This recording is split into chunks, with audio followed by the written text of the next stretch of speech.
Welcome to the Leadership Unscripted podcast presented by Hiring Strategies. The Leadership Unscripted podcast is your go-to source for all things people management oriented. In each episode, we discuss industry trends, problems, and more importantly, offer solutions. We are so happy you could join us.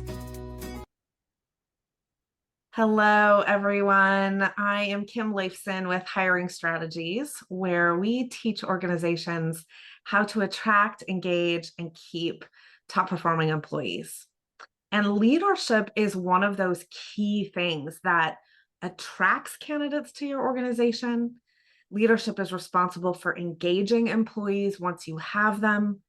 And leadership is solely responsible for keeping good employees. So Leadership Unscripted is where we talk about all of that.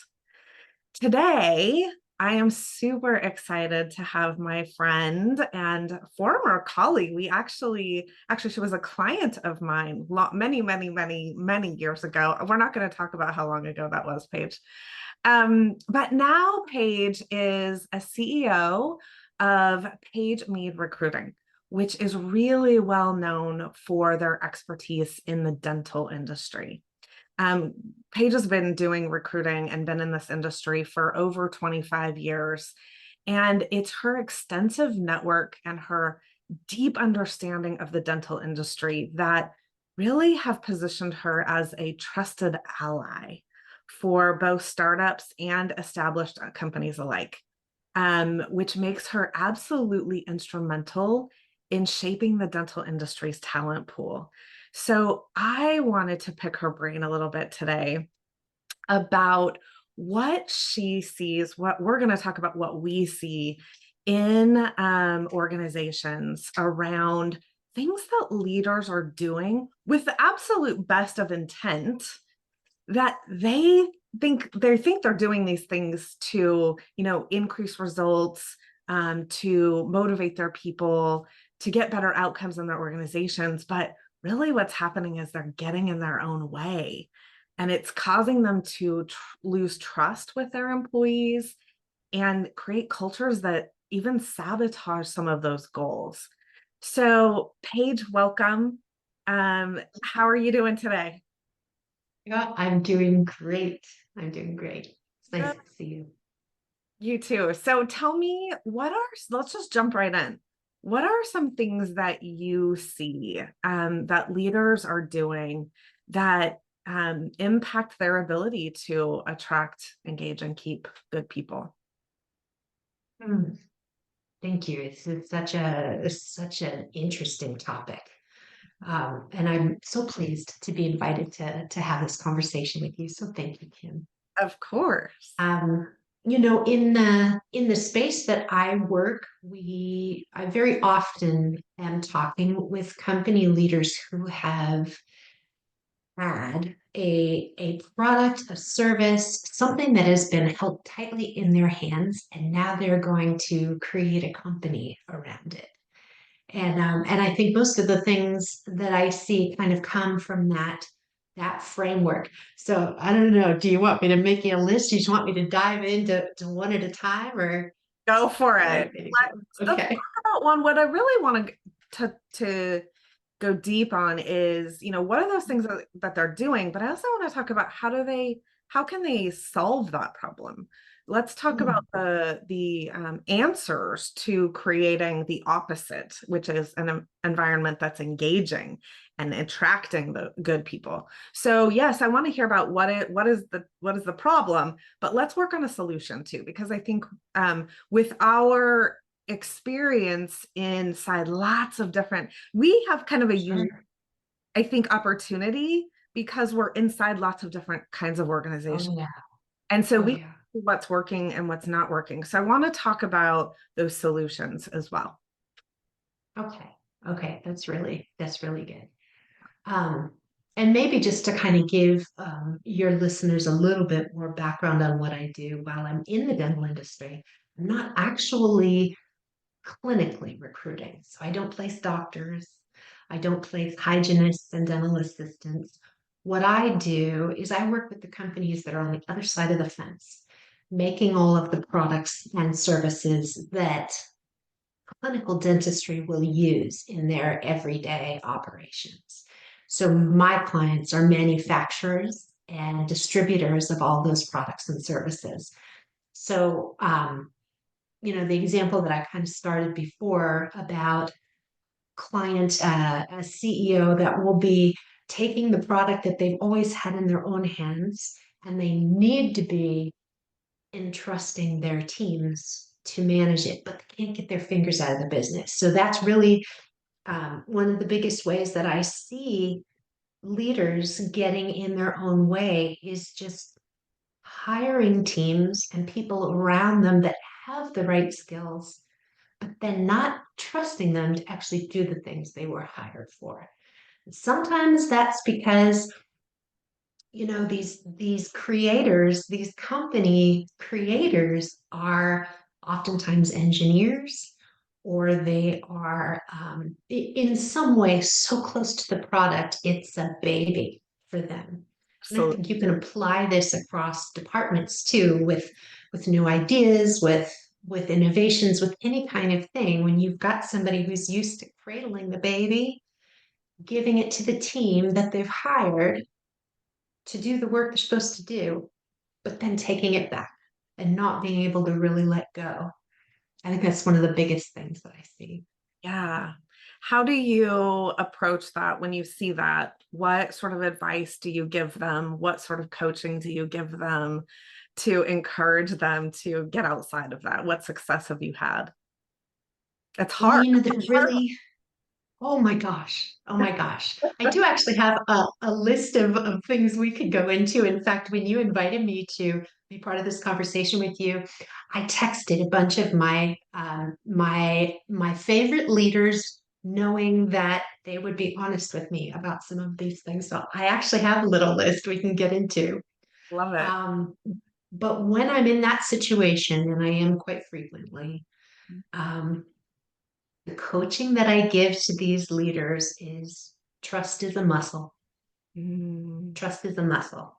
You have to use it and practice it and be deliberate about it. It is for them. Well, I like the baby analogy because, if in the truest sense, you can't go out and get the date unless you leave the babysitter with the baby, and you have to pick the right sitter, which most of these leaders can do, but letting it happen is a process of doing that on purpose. yeah. And sometimes it might be, well, okay, so I have a specific client in mind, and he created this amazing software, hired the right people to sell it. Then these people know the clients, they have relationships, all of these other pieces are in place, but he insists on going into the sales meetings with his team and just kind of stomping all over the sale. And it's, you understand because he's a technician, Yeah. and he knows how this product that he's created really functions. But he's not the one who relationship builds and who does the other things in place to get the product from his hands to somebody else's. So, I've seen him go into meetings and just kind of blow up the activity with all the information he wants to share about his baby. And so, there he will be, and he's got his sales leaders and his relationship builders there, and they can't get a word in edgewise Yep. because he won't let them do. So, in his situation, I think it's sometimes baby steps, really, to do one trust exercise at a time. Yeah. And it sounds like it takes a long time and it's a lot of effort. It really is. It's exhausting for that person to take their hands off and let something else happen. But I also think it's one of those situations where there's some immediate success and reinforcement when he uses that trust muscle. Well, So it really is, I think, putting it in those terms for him was something that made a difference. because he could start to see what his responsibility was in the situation. Okay, I do have to. I do have to trust. It's kind of like I think I can, but that's really where we got to, and that was it, a step at a time and purposefully. It feels awful to Yeah. him, but it has to happen. Yeah. I think what's helped me in those situations also is helping them look at what is your end goal?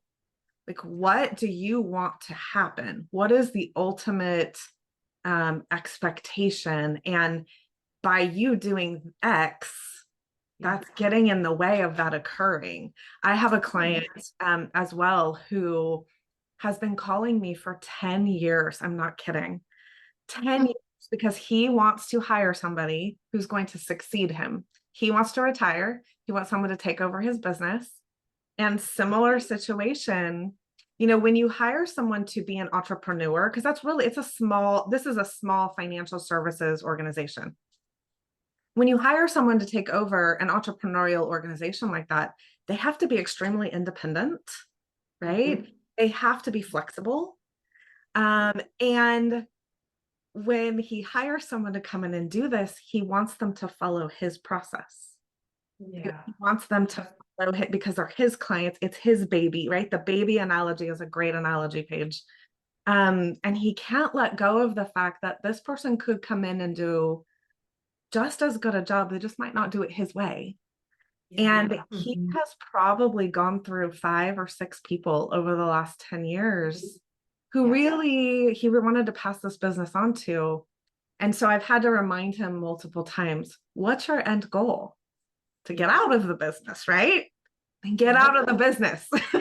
Hire this person and let them do that. And this last time, I don't think he's actually stepped out completely, but he has hired somebody and his backing his way out. So I think there's progress.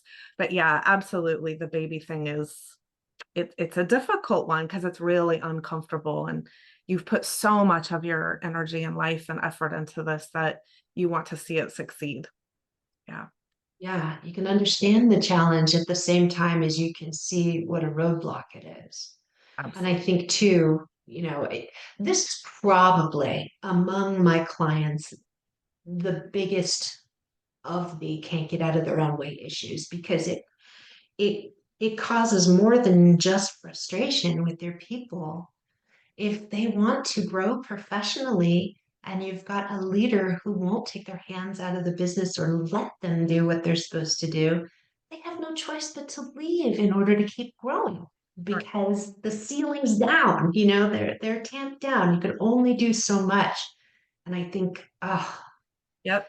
that's just, That's yeah. actually one of the other things on my list of things to talk about, which is not providing growth and advancement within a company. When you bring someone into an organization, you have to give them a vision of the future. Like, what are we trying to accomplish as an organization? Where are we headed? But how is this individual going to grow? What are you offering them? What sort of training and coaching and opportunities are they going to have working for you?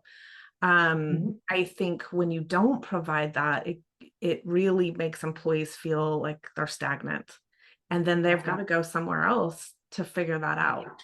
Are you seeing the same thing? Oh, yes, very much so. In fact, it's a difficult topic because you can see the crash coming. You can see it on the way. Sometimes you can even predict exactly when it's going to come to blows. But especially if you're hiring somebody that's really skilled. It's like I'm a big analogy person, but this is how I have to talk with my leaders to help them kind of jump into the boat, right? But you bring somebody into your organization that's capable of those things, and it's like bringing in a racehorse and not letting them out of the gate. It just, Absolutely. yeah, they have to go. They have to run. They're made for that. You've hired them for that. And then if you don't let them, they have no choice but to go somewhere else. Yep. So when I have a leader who's saying, how come I have to keep doing this over and over again? The first thing I think is, all right, well, what happens when you bring them on board? And going from there, that one major piece. Yeah. I've seen that too with with some of my sales leaders who hire sales teams. Yep. They will bring a new hire in and put them into a very effective training program, which is it's absolutely important. But then they'll stretch it out and won't let them get out on the track and run, So that's what I see. The more high performance you are, and honestly, the more successful you are in hiring the right person, the more you have to let go and get out of their way. Absolutely. Yeah. And there's a fine line. So let's talk about this for a second. I want to extrapolate on that because, when you have a top performer, when you have that racehorse, when you have that person who can do all the work with their hands tied behind their back, right? And, but you can't get out of their way. Sometimes part of getting out of their way is allowing them to circumvent the system or to not to maybe let them run on a separate track, right, than everybody else. But there's a fine line between that, because when you start letting somebody who is a top performer do things their own way and the other employees are watching that occur, there's also becomes this talk. They may be a racehorse, they may be a top performer, but if you have to let them do those things in order to be that way, what sort of toxicity is it creating amongst your other employees? And what are they seeing? And what are they starting to hold grudges against? What do you see any of that? I do. I actually really do. I'll tell you where I see it most is in hiring sales teams. Because I'll see leaders bring on somebody who maybe comes from a competitor or basically has a client base, relationships already intact, and for the rest of the team, I there's this happens in a lot of places, not just in one client, but you'll see in this case, the team knows they're coming on and they can see uh, almost like they can tell, okay, we have to deal with the sales manager way too much. That person's not going to be touched at all. And you end up with kind of a diva personality on one side that nobody ever says anything about. And the rest of the team ends up feeling either micromanaged or, I mean, the unfairness of it is really right up there with what you're talking about. It breeds resentment on the team and it bleeds out in different areas. The team starts to anticipate that this one player is not ever going to have to toe the line or follow the rules or be accountable in the same ways that the rest of the team has to be. It makes the rest of the team feel like it doesn't matter what they do. Right. So that's when I'll start to see people disengage. Mhm. Oh, well, it's going to be like that. It's not going to change. I'm gonna back out. I'm not going to commit to this anymore. But that's what you see. I think it affects everybody else's energy. But in terms of toxicity, it really works against each individual player feeling like their contribution matters. Right. And if you have this top performer, maybe their quota, maybe what they bring in is, 50 to 80% of your revenue line. And then everybody else is bringing in smaller amounts. So you justify it, right? Mm-hmm. What happens if you stuff that team? How much is that going to hurt you, and rehiring and retraining and all of that. So I think how would you coach your clients on that? What would you tell them to do? Well, I I think this is an interesting subject to apply to a sales team. Just to keep with this example, because as soon as you raise the talent level in certain places, and that's really how it's perceived. If you're bringing on somebody that comes in with their own relationships and their own way of doing things, everybody else feels like they're being measured against that one person, but the rules are all different for them. So we're defeating morale and defeating that engagement that you're trying to gather from them on a regular basis anyway. And I'm sorry, what was your question? I got so invested in. That's I okay. lost track. Yeah, how would you coach a client around that? Oh, Like, how would I coach them? Yeah, I don't know that I've really been able to coach clients well in that category, because it's just lopsided. And yeah, and every company that I deal with is bringing some type of a product into the market, and the sales and driving revenue it feels like it's the biggest priority. And so making some of those changes, bringing somebody onto the team that's got a disproportionate um, amount of either attention or clients or reputation or any number of other things, I think it's very difficult to bring back into focus the things that will balance out the team. mhm, mhm. But inviting them into team events sometimes is one of the things that you can do, just try to build some camaraderie. But I can't honestly say that I've had a scenario where there was an answer simple enough to coach to it. Yeah, I think Yeah.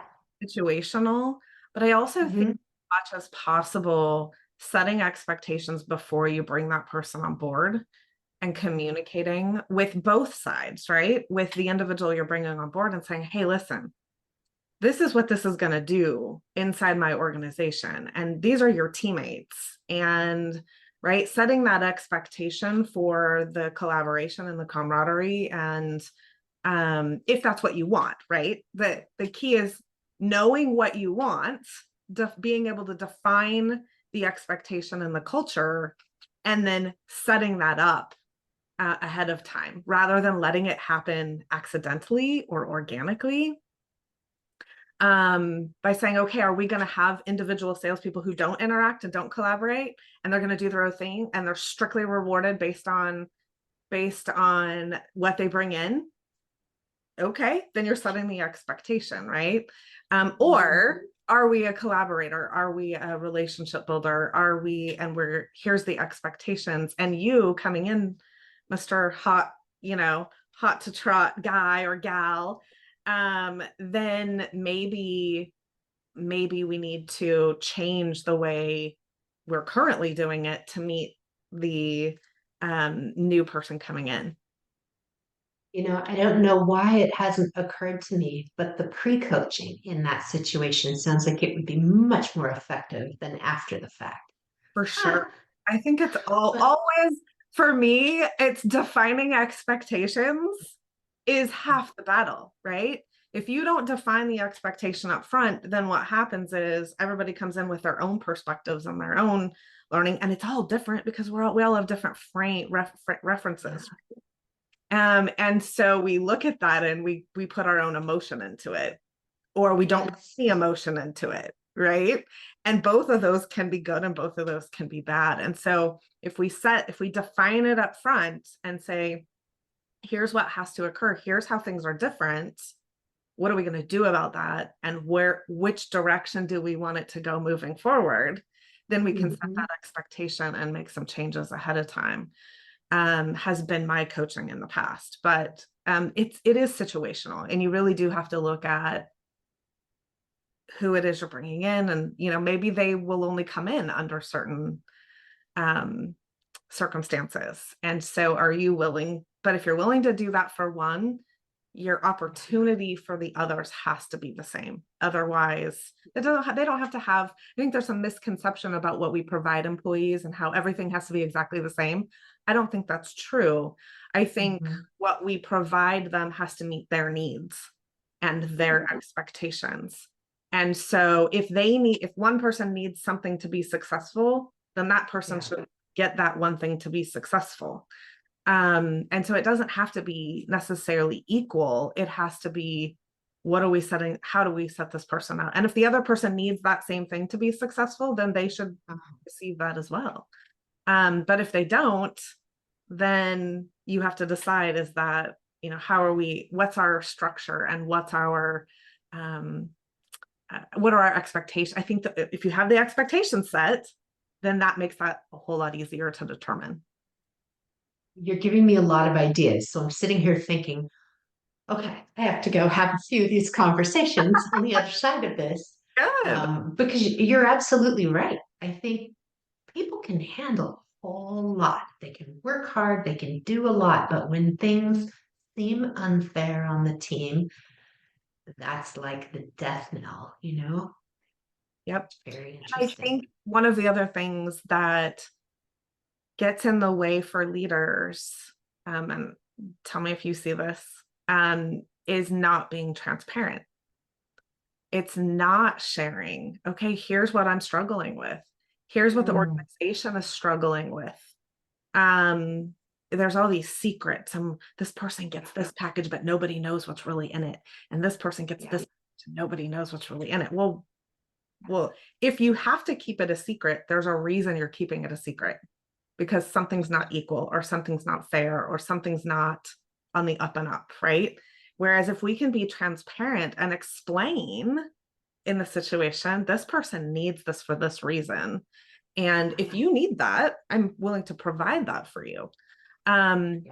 But bringing people into the conversation, it often diffuses a lot of the emotion and a lot of the hostility that occurs, because things don't look fair, right? I have a really good example of that. Is there's a company, and I forget which company it was, to be honest, but there was a company that was going to have to do some layoffs, and they decided that they were going to take it to the organization, and they just said, here's our struggle, here's what's happening. And the employees all agreed to do some rolling time off. We'll take 2 weeks off without pay. We will take this much cut in pay. This department's going to take this much cut in pay. This department, as a whole, nobody lost their jobs. Everybody kept their jobs, and the organization came together. I think that's the power of transparency, is huge. So in that same situation, sharing, here's what he's bringing to the table. What would be fair for you to make sure you get what you need to accomplish that same level of performance. Wow. And just the discussion. It sounds wonderful. I can't say I've ever seen that in practice anywhere. So, I mean, to your point, it probably would have amazing benefits. Yeah. But what does it take to be that transparent? It's a trust thing, right? Absolutely. Trust is huge. What else do you see? What else is getting in our way? So I see the flip side of being too involved. I see leaders who have grand ideas, but they're not very well articulated. They'll just throw the baby at the team and say, "Go after it," Okay. and not give enough for people to really go and tackle a problem or a challenge. I definitely see that too. Well, they can do it. I do it. They can do it. And it's literally the flip side of the argument. Yeah. Not sharing enough of the vision or the expectation. I think, again, expectation, right? I want you to do this. Well, if I go do that, I can do that. I can answer the phone. But what do you want to happen because I'm answering the phone? Right? Because I can answer the phone and just go hello and hang up, and hello, I'm answering the phone. But if I'm servicing the person on the other end and setting that expectation, I think that's the key. I think that's where what a lot of leaders are lacking, is that vision, right? What is the vision? What do we want the end goal to be? And are being able to articulate that. Yeah. Well, then I don't know if you see this, so tell me if you don't. But very often, the leaders are not the strategists. They might be the visionaries, but actually, spelling out the A to Z isn't necessarily their strength all the time. Absolutely. And I think that's okay if they have, but they have to have people on their team that are the strategists, right? They have the vision, they have that, and they should stay involved in that conversation. But you Mhm. have people around you that can put structure to the vision. Yeah. But you have to have the expectation defined really well. So the key is defining the expectation. What do we want to occur? Yeah. And then rallying the troops and inspiring the troops to want to strategize that, right? Mhm. That's Mhm. oftentimes the missing piece is they just say, hey, I want you to do this. Yeah. And there's Yeah. no, why are we doing this? Like Right. what's going to happen if we do that? Like, what is the outcomes? Right? I think Mhm. that's where the rub is. Yeah. Agreed. Mhm. Agreed. You may have all the willingness in the world coming from your team, but no instructions, or or like you said, the how, the why, the who, the missing pieces that give it structure. Right. Yeah, I've worked for both. Exactly. It's challenging in both I directions. have to. Yeah. Absolutely. And I think again, the key is really communication and Mhm. having the conversation and hashing it out, right? Let's challenge each other. Be okay with being vulnerable and building that trust and not reacting to Mhm. things, but having high emotional intelligence. I think that's one of the keys to success is high emotional intelligence. And they've proven that, right? Like a Mhm. Mhm. valuable thing you can bring into your organization, or learn and grow in, is emotional intelligence. And now we can measure for that. So there's no excuse why we're not doing it. But I don't think enough people know about it. And so if you have leaders who are highly emotionally intelligent, they can sit down and have that conversation. But it's a tough one. It's a tough one. That's a tough one. I think, to your point, not enough people know that that's something you can measure. Yeah, So that's absolutely. really interesting. Absolutely it is. And I think unlike behavior is difficult to change, right? You have Mhm. to actually go through cognitive behavioral therapy to change Yeah, behavior. It's why yeah, it's hardwired in us. We yeah. can stretch and get outside of it, but we always come back to who we are in the moment. So that that's behavior, but emotional intelligence is learned. We can actually train it and develop it. Really? It is absolutely. What? No. Yeah. And we can measure it in a hiring situation. You can measure and understand what level of emotional intelligence is this person bringing into the organization, number one.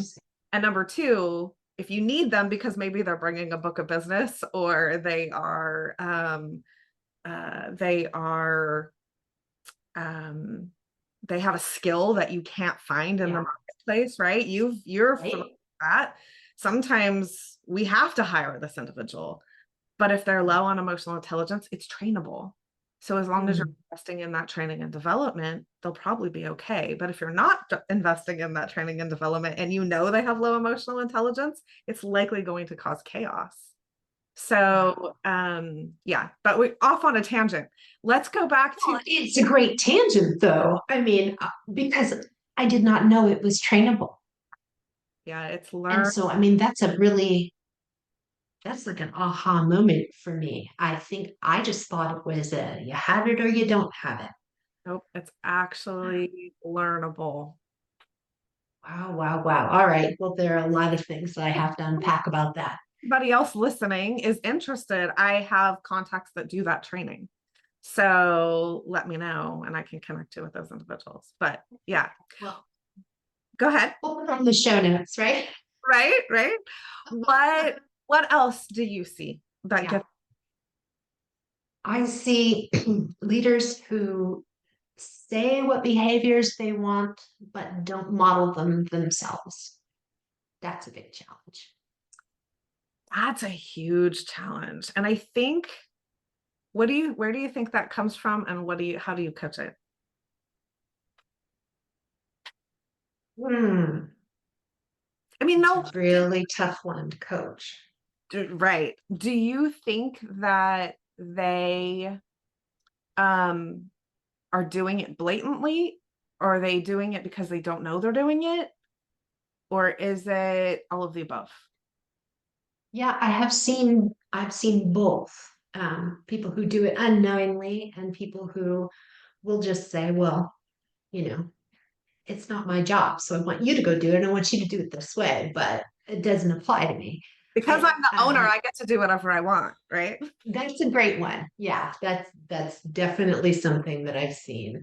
Um, Which I liken leadership to parenting a lot. And it's the sure. thing as telling your kid, don't do as I do as I say.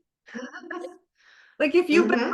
modeling that for them forever, it's what they know and it's likely wired. So Yeah, you can't ask employees to do something you're not willing to do yourself. yeah. Yeah. Well, and I see it, going back to that original example, the client I had that was stepping all over the sales deals.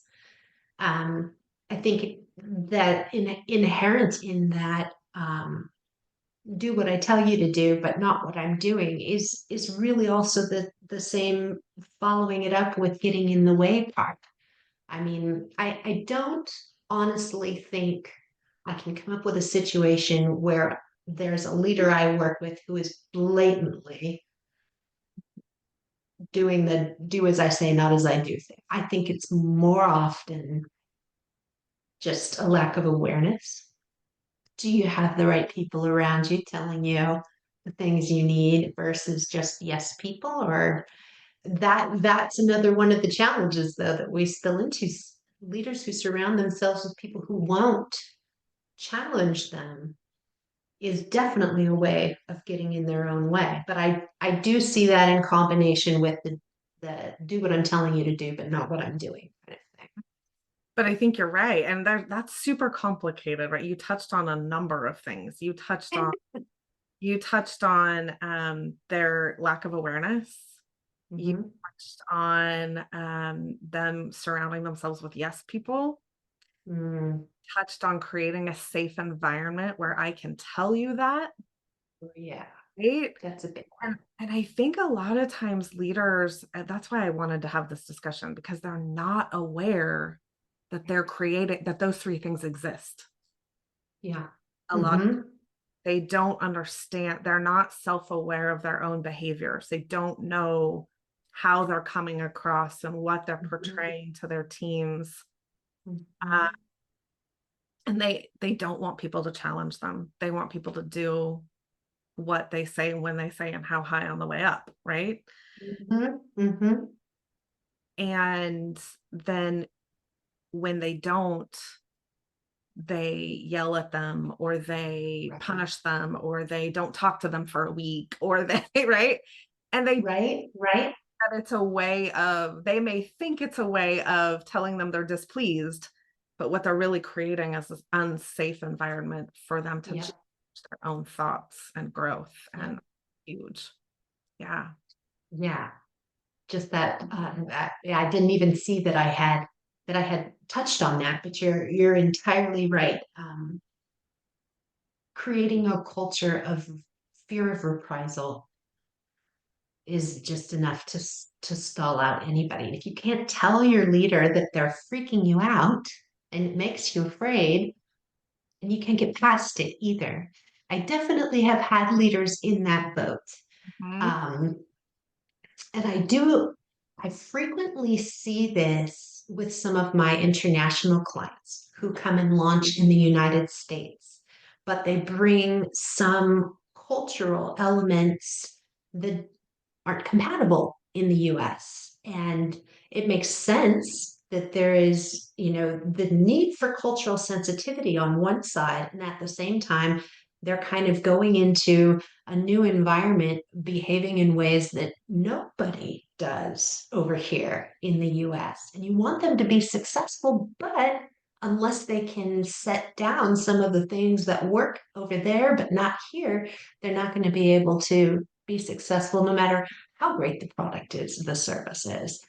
But and it comes down to that fear of being able to be told that what you're doing is not working, or not believing people when they tell you. That's another challenge. You've hired good people, you've brought them on board, they're telling you what you need to hear, but you don't believe them.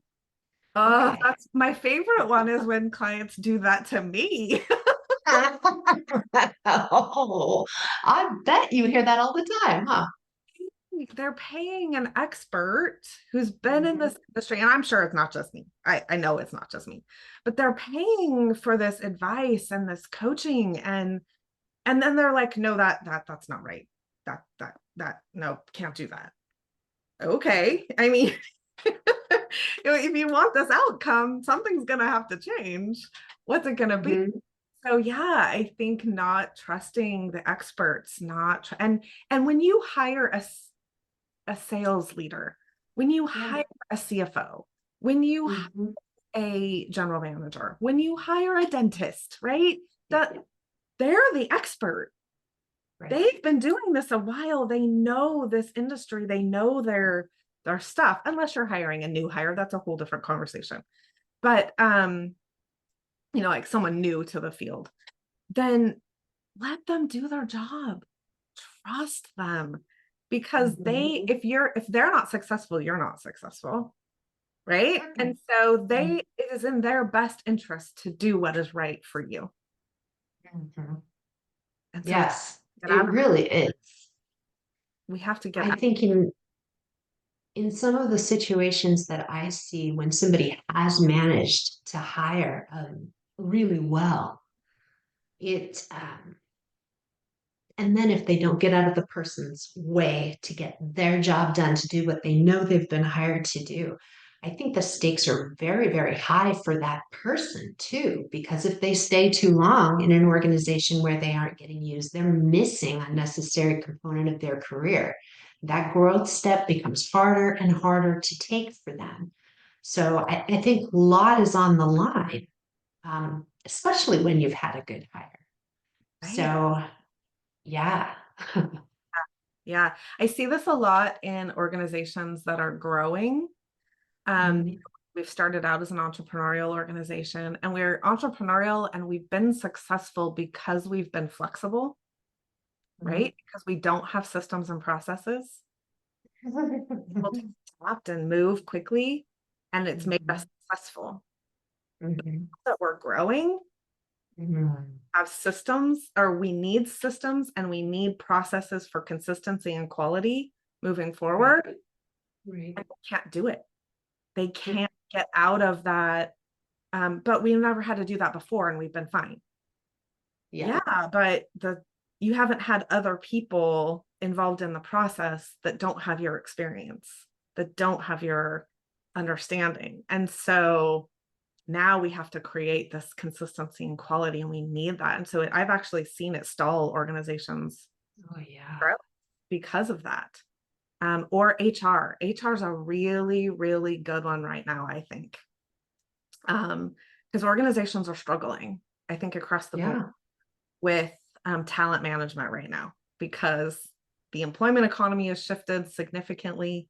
We have to do things different, and they're hiring good HR people who are in this industry, or not in the industry, in this field, right? They're knowledgeable. They're talking about what's going on in the workplace. They're in it every day, and you hire them to come in and help you fix this, but yet you don't want to change your management style, and you don't want to change some of the rules of your organization, and you don't want to change how you're paying people, and you've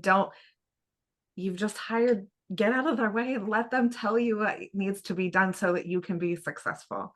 I'm seeing that a lot, in particularly those two areas.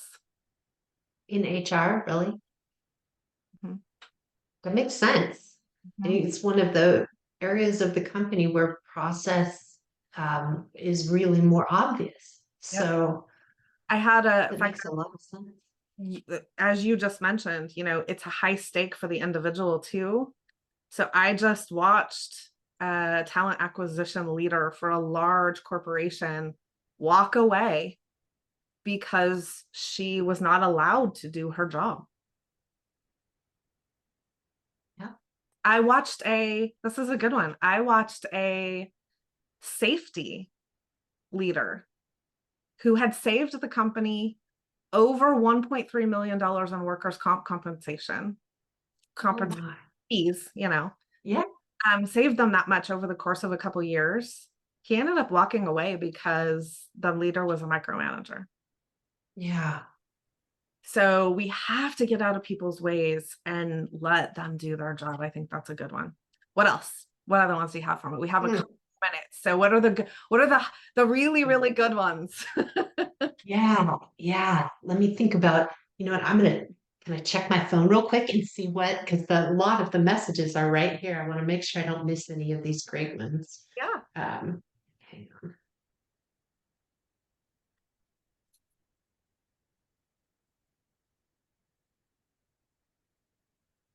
Yeah. Well, Talked about favor. everything kind of comes back to trust. Um, unfortunately, but that's more fortunately. I think leaders who I know what I was gonna say, leaders who spread themselves too thin are not getting out of their own way. They're making trouble for themselves. Leaders who don't hire the skill sets that need to be there. That's a big problem too. Someone who insists that they can do it all and should be the one doing it all, or they take back what they gave to somebody else to handle because it's not happening as fast as they think it should. I think it is really challenging to change, no matter what the change is. And I think, And my mom used, huh? you and I are guilty of it too, right? Like Totally, everybody totally. issue. It's pointing it out and helping each other and coaching each other through it and shining the light on it. I think the self-awareness is really what this conversation is about. It's like being aware of what you're doing that's causing it and fix it or try to fix it, I think is the key. Well, and I think all change is first experienced as loss, even when it's good, even when you're changing for the better. You have to be able to let go of what was. Right. You can't hold on to that and grab a hold of the new thing at the same time and be in both places. Yep. You have to do one or the other. People are not afraid of change. They're afraid of what they're going to lose in that change. You're absolutely Very good. Yeah. a loss that's going to occur there. A couple really easy things that I want to point out. Not calling candidates back. Ooh, yeah. That's horrible. Big one right now. If you're at all on social media in the hiring world or in the recruiting world, you're hearing candidates aren't hearing back. And they're blasting you on social. Don't go work for this company. Don't apply to this organization because they're not going to communicate with you. Right. Every single applicant should at least get an email from you at every stage of the process. Yeah. Well, now you can automate those things. So there really isn't any excuse. And once you get down to the final steps in the process, those emails should turn into phone calls. If you have a candidate who's a finalist for you, even in the top 3, the top 5, now they should be personal phone calls because you're getting into a relationship. It has to be, and you have to treat it like a relationship, especially if you expect them to give you the same courtesy. Oh, yes. Like, you communicate with me. Tell me what you need. Tell me what happened. Tell me why you're not coming in today. Right? Tell me why. I don't care that you're not coming in. Just tell me why you're not coming in. Well, right. You should also call them back and let them know where they're at in the process. So that's one. The other one is letting people go or laying people off through text and email. Oh, I I was can't tell you how many times I hear about that right. on a weekly basis. It's a massive amount. And Yeah. it's you're letting everybody else in your organization know that they are just as expendable, that you Mm-hmm. give them the courtesy of a phone call to say, hey, you are valued. We appreciate you. This is what has to happen right now. Mm-hmm. I just talked to somebody who was let go after being there for 20 years in a Oh, layoff. It goodness. wasn't a firing, it was a layoff, and they got an email. Yeah. Like, After 20 years, that's like a slap in the face. right. And we wonder Yeah. why the younger generations aren't as committed to uh loyalty and our organizations, right? They're watching their parents get just abused. So Yeah. they're not going to, again, trust and vulnerability, right? If you have to Mm-hmm. work to create that trust. And it takes time and it takes energy and it takes effort. But if you want time and energy and effort from your people, then you have to do the same. Absolutely. Absolutely. So Yeah. what, any other last minute thoughts or ideas? Well, I would definitely, just to kind of piggyback on what you were talking about a minute ago, with regard to how leaders communicate with their teams or don't communicate with their teams. Oh shoot, I lost my train of thought. Look at this. You give me an opportunity and out the window it goes. It's okay. Oh, I know. It's just that I don't think that, well, not that I don't think, I know most leaders don't understand exactly what happens in the talent pool when there's a vacuum of information. People will fill it and they will fill it with the worst possible thing they can think of. Give me That is uh well, okay, so just in the job search, if you don't hear from somebody, you always assume, well, that they're not interested in you, which even today is happening with candidates that companies are interested in. The talent market is way too hot to be quiet with your candidates. You should be communicating with them even when progress isn't being made in the search. Just a chance to say, okay, I know you haven't heard anything. I don't even have anything great to tell you yet, but I know you're here. I'm listening. That and companies don't understand what goes back into the talent pool and how important it is. That buzz about whether or not you're a good company to work for will make you or break you in so many ways. absolutely, Paige. That relationship goes a long, long, long way. It really does. It Yeah, really does. yeah. And when we see a company that's doing it right, they get talked about. They do. They absolutely Mm-hmm. do. I had a client who, after every candidate that he let go, now mind you, he's small, so he has the time to do this. After every candidate he let go, he did a little mini career coaching session with them. Like, here's what I've learned about you. Here's what I think you need to explore. Here's some of the assessments we did, on you. And here's what they told me and what you need to think about. And he had applicants applying for him all the time because those people talk and they're good people, because good people know good people. And so That's they're right. going to send you, that is creating that culture that leader spent that time. And you think it's time wasted, but it's not. You are investing in people. And every time you invest in people, you will win 1,000 times over. Guaranteed. Absolutely. It pays dividends. You Guaranteed. bet. Yeah. Mm-hmm. So I would encourage leaders to think about what would make you a passionate and dedicated employee to this work and this leadership and the cause, and then do that, right? Don't underestimate,